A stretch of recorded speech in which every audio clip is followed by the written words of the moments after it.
We are a chosen generation, called for to show His excellence. All I require for life, All I require for life, God has given me, and I know who I am. we are a chosen generation.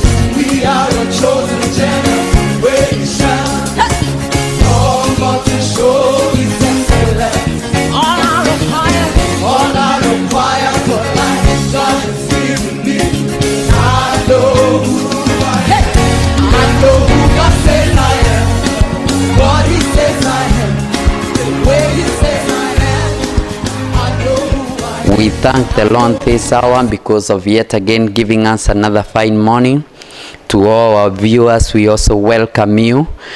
Join us this hour as we teach today about a very interesting topic, which I have named No Pastor, No Pasture. Now, this one is coming from the book of 1 Samuel, chapter number 9, beginning from verse number 6, all the way to verse number 17. No pastor, no pasture. To lead a profitless life is to lead a profitless life. Every time you lead this life without a prophet, you will never realize any profit in your life. So if you are there, we read together. But the servant replied, "Look, in this town there is a man of God. He is highly respected, and everything he says comes true. Let's go there now. Perhaps he will tell us what way to take." So said to his servant, "If we go, what can we give the man of God? The food in our sacks is gone, and we have no gift to take to the man of God. What do we have?" The servant answered him again, "Look," he said, "I have a quarter of a shekel of silver. I will give it to the man of God, so that he will tell us which way to take. Formerly in Israel, if a man went to inquire of God, he would come. He would say, 'Come, let us go to the seer,' because the prophet of today used to be called a seer." Good. So said to his servant, "Come, let us go." So they set out for the town where the man of God was. As they were going up the hill to the town, they met some girls coming out to draw water, and they asked them, "Is the seer here?" "He is," they answered. "He is ahead of you. Hurry now. He has just come to our town today, for the people have a sacrifice at the high place. As soon as you enter the town, you'll find him before he goes to the high place to eat. The people will not begin eating until he comes, because he must bless the sacrifice afterward. Those who are invited to eat afterward, those who are invited will eat. Go up now, and you'll find him about this time." Then they went up to the town, and as they were entering it, there was Samuel coming towards them on his way to the high place. Now the day before Saul came, the Lord had revealed this to Samuel: "About this time tomorrow, I will send you a man from the land of Benjamin, anoint him leader over my people Israel. He will deliver my people from the hand of the Philistine. I have looked upon my people, for their cry has reached me." When Samuel caught sight of Saul, the Lord said to him, "This is the man I spoke to you about. He will govern my people." Now, it is very, very interesting to learn more about this story. Now, the Bible tells us that there was somebody that was called Kish, and he was the father of Saul. And Saul, at one particular time, their donkeys, the donkeys that belongs to the father, got lost. And when they got lost, what happened is that they were sent by the father together with the servant to go looking for the donkeys that had gotten lost. And then they looked for them until they realized that their help cannot come from any other source, but rather their help can come from a man of God. And the Bible says the servant of God told him in the book of 1 Samuel chapter number 9 and verse number 6 that there is a man of God in this town, that there is a man of God in this town, and he is highly respected, and everything that he says will always come true. And the Bible says, and so saying to the person that to the servant, if we just go to the man of God, can we just go empty-handed? We require to have some gift for the man of God. And the servant said, I have a shekel of silver that we can go and give to the man of God. And therefore they set off and went to see the man of God. And the Bible says when they were going, there are some girls that were taking water, and the Bible says they asked them, where is the man of God? And they said, he is ahead of you.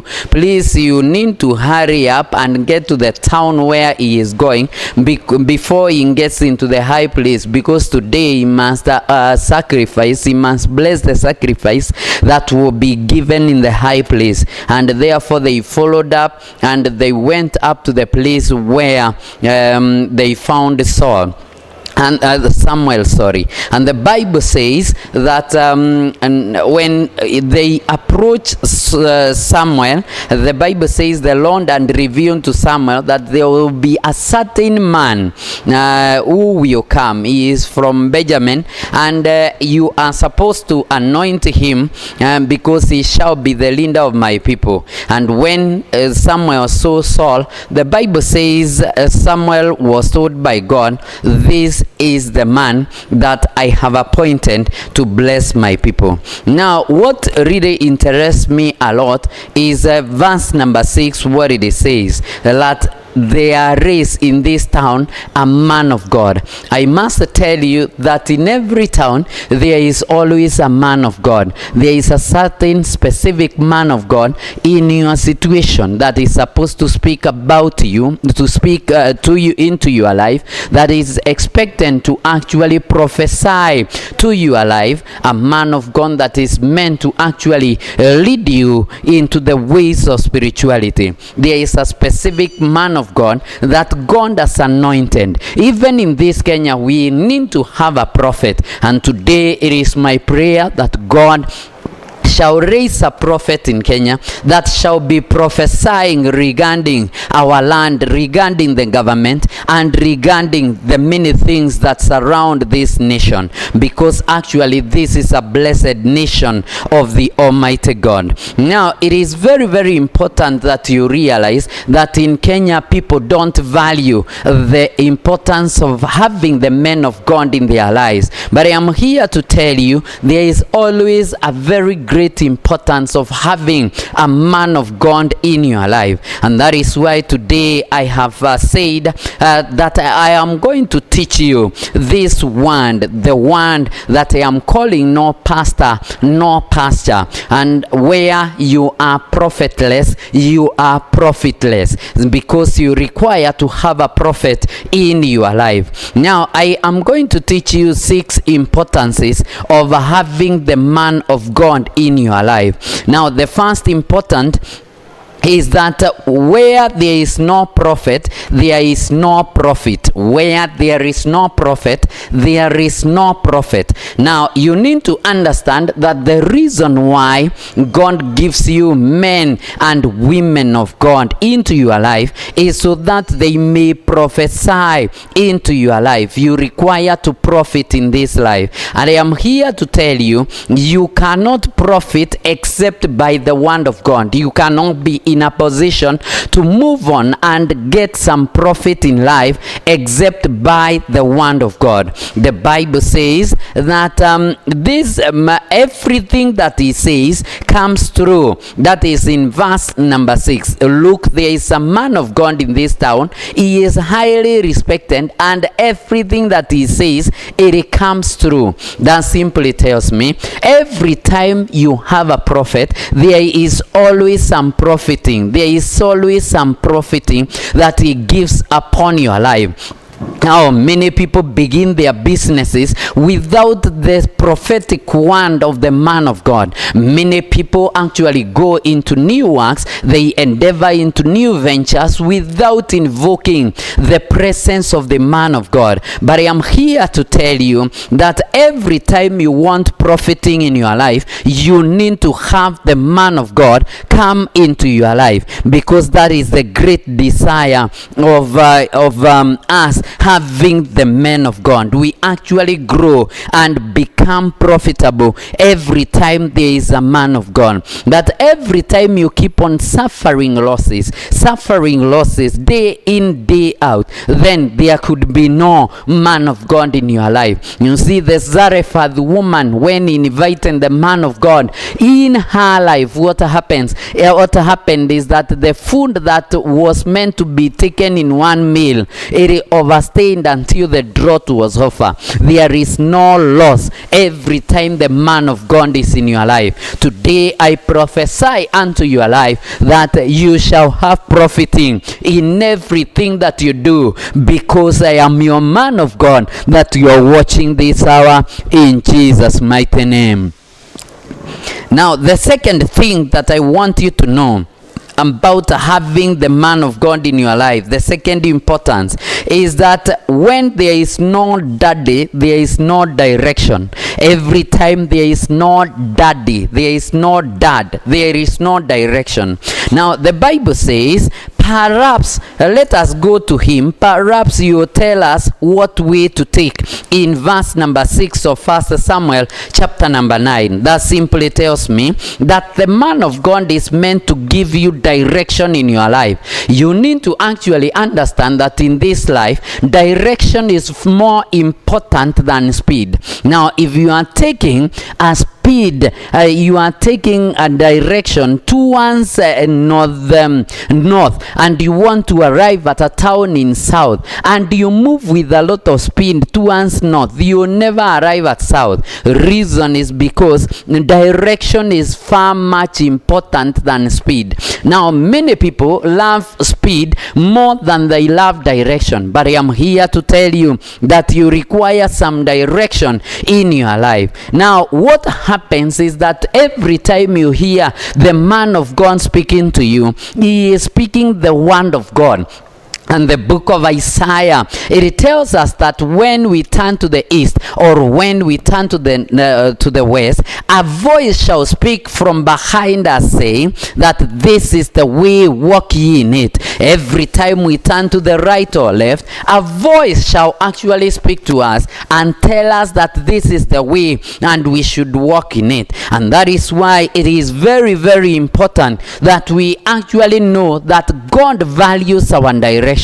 Now, the Bible says in the book of Jeremiah that we need to get back to the junction and ask ourselves, where did we miss the way? We need to keep on asking ourselves, which direction are we taking? If at all we take the wrong direction, and even if we move with the highest speed, there is no way we can get to our destination. Today I am praying that God will place us back into his road. He will place us back into his direction so that we can move in the best direction.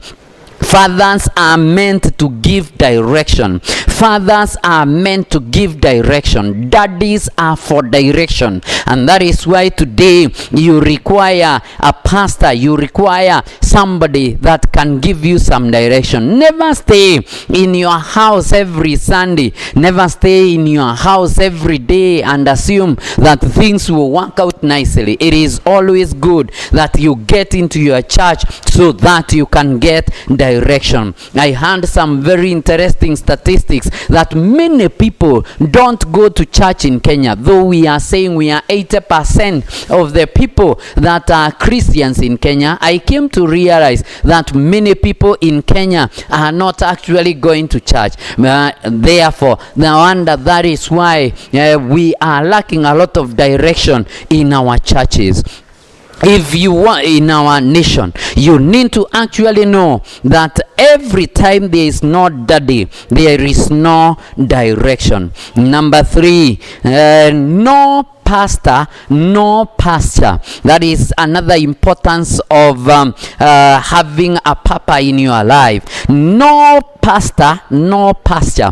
Now that simply tells me every time you do not have a pastor in your life, then you do not have any pasture, a pasture and greener pasture in which you can enjoy. You do not have blessing. In verse number 13, the Bible says he must bless the sacrifice. That means he is full of blessings. A papa will always have some full of blessings. You will have a cup that is full of blessings, and that is why it is very, very important that you realize you need a pastor for you to get a pasture.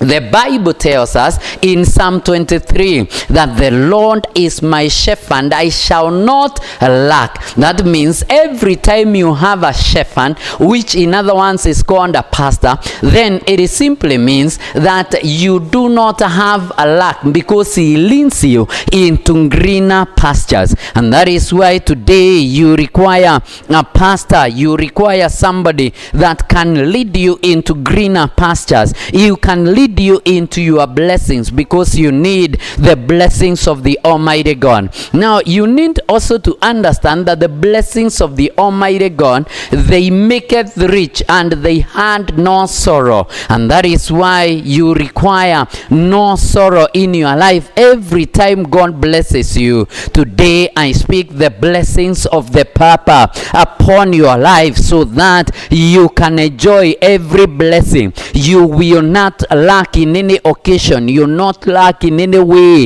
in the mighty name of Jesus Christ. Reason is because the Lord is our shepherd. Praise the name of the Lord. Now the fourth thing that I want you to know is that where there is no reverend, there is no revelation. Where there is no reverend, there is no revelation. Now you need to actually understand that every time there is no reverend, there is no revelation. Now the Lord has actually revealed to Samuel. The Bible says in verse number 15, and the Lord had now the day before Saul came, the Lord had revealed this to Samuel. That means Samuel was actually revealed regarding the issues of Saul. Reason is because he was the reverend. Now in Kenya we usually say that those people that have been ordained, they become reverends, and that is what I am saying. Where there is no reverend in your life, then there is nobody to see and to have a revelation and a vision over your life. Now you need to actually understand a vision is a very, very important too. When we talk about revelation, we are talking about the revealed things, and you need to know that according to the book of Deuteronomy 29:29, the things that are revealed belong to man, but the things that are hidden, they belong to the Lord our God. That simply means God actually wants to reveal things to us so that we can actually live our lives ultimately. We can live our lives to the fullest, and that is why today we need to have a revelation of the word of the Almighty God. God wants to reveal something over your life. He wants to show something over your life, and you require a reverend in order for revelation to take place. And number 5, 5, what I want to tell you is that where there is no papa, there is no power. No papa, no power. Every time you do not have a father, you do not have a papa, then you may end up in your life walking without power. In verse number 16, the Bible says, anoint him a leader over my people. That is what the Bible says. And he will deliver my people. That means every time the papa anoints you, then you acquire some power to deliver the men and the women of God. That means where there is no papa, there is no power. We need power and authority to operate in this life. Now I must tell you that for anything to take place, for anything to happen in this life, then there must be some power that is actually involved. Now the problem with many of us is that we do not get access to the power of God through the spiritual authorities that God has placed in our lives. But I am here to tell you that if you want some power in your life, then you need a papa in your life. You need somebody that can be in a position to anoint you, that can be in a position to lift you. You need a mentor that can show you which way to move. By so doing, you shall acquire power and greatness in this life. Praise the name of the Lord.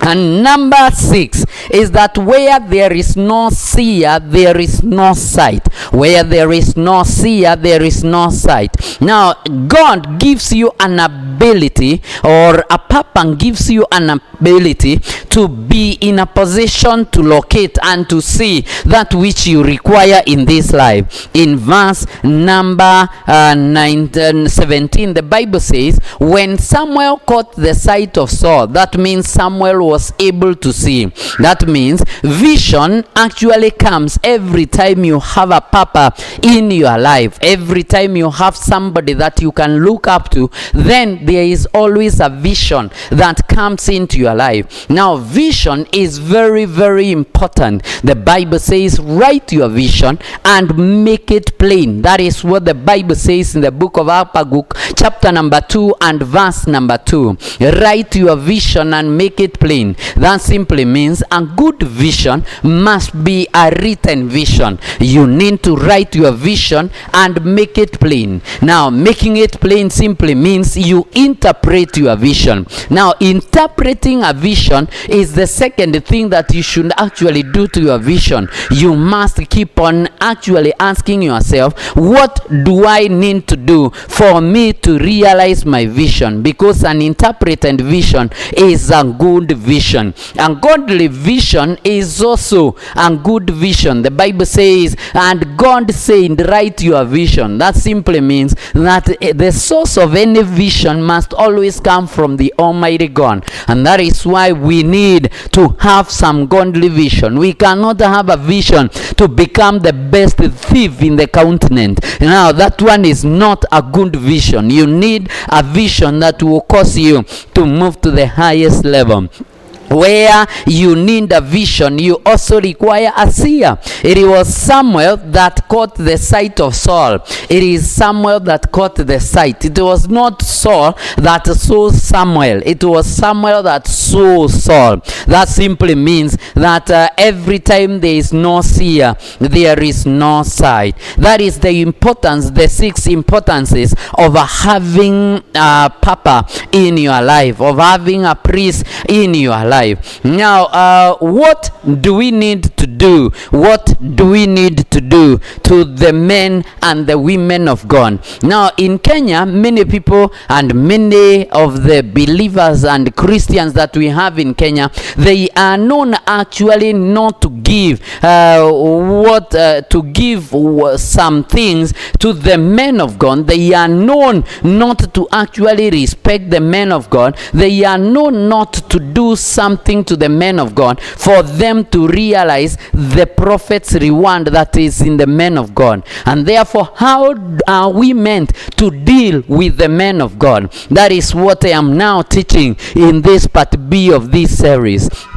Now, what must we do to the men of God? Number one thing, in verse number 6, the Bible says, in verse number 6, that look, in this town there is a man of God and he is highly respected. That means, number one, you need to respect the man of God. Now, many of the Kenyan Christians are not respecting the men of God. You find people in churches, they do not respect their men of God. Even when the men of God are passing by, many people actually cannot even stand. They used to stand when their headmasters were passing, but I am here to tell you that they are not actually taking the charge of the men of God. It is always good that you purpose that in your life you are going to respect the men and the women of God. Praise the name of the Lord. Now, I usually see the church in Nigeria, when the man of God tries to pass near you, you stand up. You know, they bow to the men of God. But in Kenya, it is high five, man of God. But I am here to tell you that men of God must be respected. Let us bring the respect into the house of God, according to 1 Samuel chapter number 6 and chapter number 9 and verse number 6. Now, the same verse, the Bible says that they saying, now let us go there now to the man of God. That means we must always, number 2, purpose to approach the men of God. Now, people in Kenya don't go to the men of God. They fear going to the men of God. But I am here to tell you that we must get access to the men of God. You must actually access the man of God for you to get the benefit of the men of God. Now, men of God actually represent Jesus. And Jesus, there's a way that he was behaving when he was here on earth. And you see, what happened is that he told the disciples, he actually chose the disciples that should come near him. That simply tells me, as a man of God, you actually, as a Christian, you actually need to find a way in which you can access that man of God. Because if you cannot access the gift that the man of God has taken in your life, then as God has the gift that God has brought into your life in form of the man of God, then what happens is that you may not get that reward.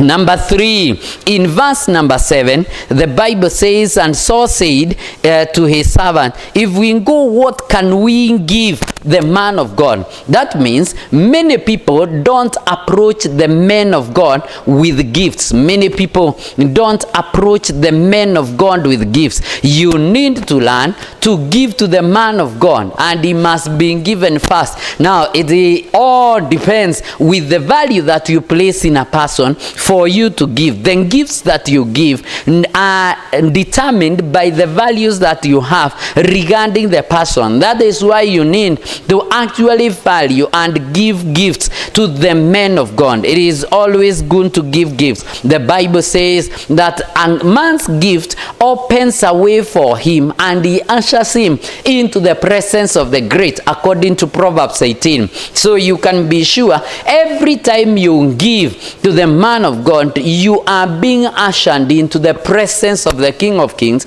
And also every time you give to the man of God, what happens is that the gift will open a way in his heart. It will open up a way even for you in your life, according to verse number 7. Now, also number 4 is that the man of God must be followed. You need to learn to follow the man of God. In verse number 12, the Bible says he has gone up and he is ahead of you. Hurry now before he begins offering the sacrifice. He is ahead of you. That means you have to see the direction that the man of God is taking, and and you follow that direction for you to be a blessing in the life of the man of God, you need to know the visions that the man of God has, and then you follow those visions, because every time you follow those visions, then you are actually achieving great things in your life. And then number 5, what you must do to the man of God is that you must always be patient with the man of God. You must always be patient with the man of God. That means in verse number 13, as soon as you enter, you'll find him before he goes to the high place, and people must not begin eating until he comes. That means he can delay, but you are not meant to start eating before he comes. You have to be patient with him. Now, many people actually are not patient with their pastors. They keep on, and you see the pastor never came to see me, and you see there are 1,000 people that the pastor is meant to see. Sometimes you need to be patient with the man of God. The moment you are patient with the man of God, you get great reward for the man of God. And verse number 13, the Bible says that you see those who are, you must go up now, you shall find him about this time, because he was remaining alone while all the other people are waiting. That means men of God also require their time. Number 6, they require isolation. You must always not count the men of God the same way. When the man of God comes into your party and you invited the people for a party, you do not place him amongst all the other people. Please, can you isolate him? Men of God require some isolation, and by so doing, you are actually gathering a blessing upon your life. In this life, when you have no pastor, you have no pasture, and it is always good that you purpose to have a prophet in your life so that you can profit. God bless you and do you good. In Jesus' name. Thank you. Amen. For watching our program this day. It has been a great message that where you do not have a prophet in your life, you cannot profit. And where you do not have a pastor in your life, you cannot have a pasture. It is always good that you have a servant of God near you. I know many of us in Kenya have had some grudges with their pastors. They have remained in a place whereby they have fed up with their men of God, and they stay at home and they say that I do not require to go to this church because of this. I would require you to reconcile with your man of God. The reason is because you require a man of God in your life. They are very, very important for you. It is always good. Now, if you are near us, you can also come to us. I am willing to become your man of God. God bless you and do you good. Until next week, same place, same station. God bless you.